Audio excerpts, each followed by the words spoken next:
Saludos amigos y hermanos, bienvenidos al estudio de la palabra de Dios para esta oportunidad.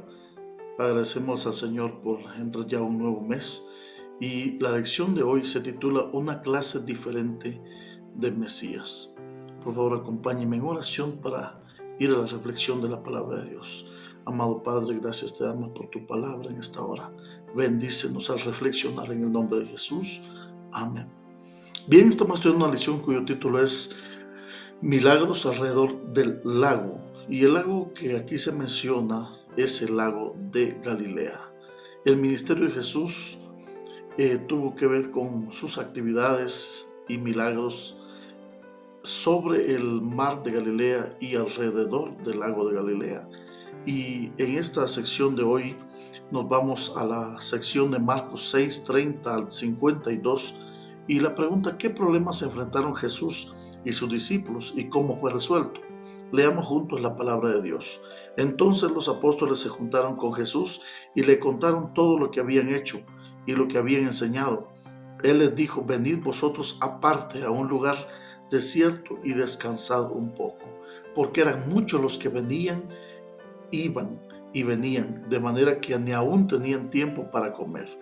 Y se fueron solos en una barca a un lugar desierto. Pero muchos los vieron ir y les reconocieron, y muchos fueron allá a pie desde las ciudades y llegaron antes que ellos y se juntaron a él. Y salió Jesús y vio una gran multitud y tuvo compasión de ellos, porque eran como ovejas que no tenían pastor. Y comenzó a enseñarles muchas cosas. Cuando ya era muy avanzada la hora, sus discípulos se acercaron a él diciendo: el lugar es desierto y la hora es ya muy avanzada. Despídelos para que vayan a los campos y aldeas de alrededor y compren pan, pues no tienen que comer. Respondiendo él les dijo: dadles vosotros de comer. Y ellos le dijeron: que vayamos y compremos pan por 200 denarios y les demos de comer. Y él les dijo: ¿cuántos panes tenéis? Id y vedlo. Y al saber dijeron: 5 y 2 peces. Y les mandó que hiciesen recostar a todos por grupos sobre la hierba verde.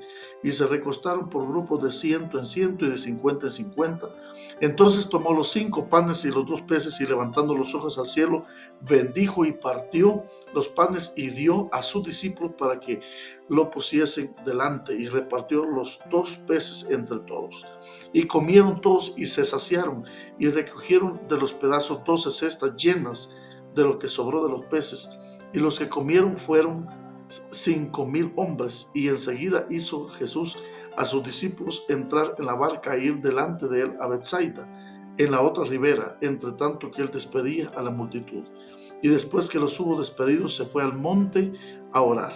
Y al venir la noche, la barca estaba en medio del mar y él solo en tierra. Y viéndole remar con gran fatiga, porque el viento les era contrario, cerca de la cuarta vigilia de la noche, vino a ellos andando sobre el mar y quería adelantárseles. Viéndoles ellos andar sobre el mar, pensaron que era un fantasma y gritaron, porque todos le veían y se turbaron. Pero enseguida habló con ellos y él les dijo: tened ánimo, yo soy, no temáis. Y subió a ellos en la barca y se calmó el viento, y se asombraron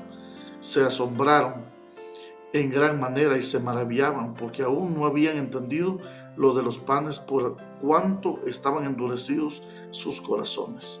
Tras volver de su misión, los discípulos van con Jesús a una zona tranquila de la costa oriental del mar de Galilea para descansar. Pero una gran multitud de 5,000 hombres llega a un lugar antes que ellos, y Jesús ve a estas personas como ovejas sin pastor. Los instruye durante todo el día, y al atardecer los discípulos recomiendan despedir a la multitud, cosa que era un tanto difícil porque no tenían comida, no habían comido.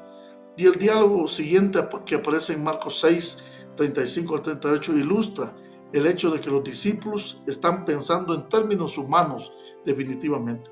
¿Cómo resolver el problema?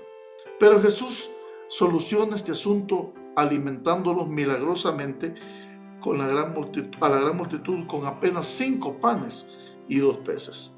Las características de esta historia encajan en el concepto popular del Mesías en la época de Jesús.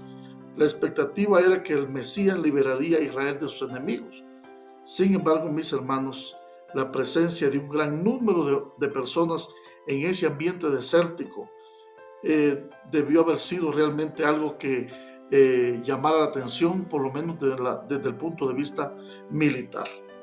En este momento, no obstante, Jesús satisfizo la necesidad física, pero ellos a su vez querían mantenerlo o hacerlo rey. Por esa razón, Jesús se retiró de ese lugar porque querían hacerlo rey. ¿Qué debe decirnos esta historia a nosotros acerca de cuán importante es que entendamos la profecía? Los discípulos no la entendían y por eso ellos pensaban que Jesús quería hacerse rey y que esta era la oportunidad para aprovechar, ya que había alimentado una gran cantidad de personas y este era el momento propicio, pero Jesús no lo permitió. Mis amigos y hermanos, la lección de hoy nos enseña cómo podemos también vencer la incomprensión, cómo podemos cómo podemos nosotros entender cómo Jesús pudo sobresalir en su ministerio, a pesar de el milagro de los peces. Oremos. Querido Padre, gracias por tu palabra en esta hora. En el nombre de Jesús lo agradecemos. Amén.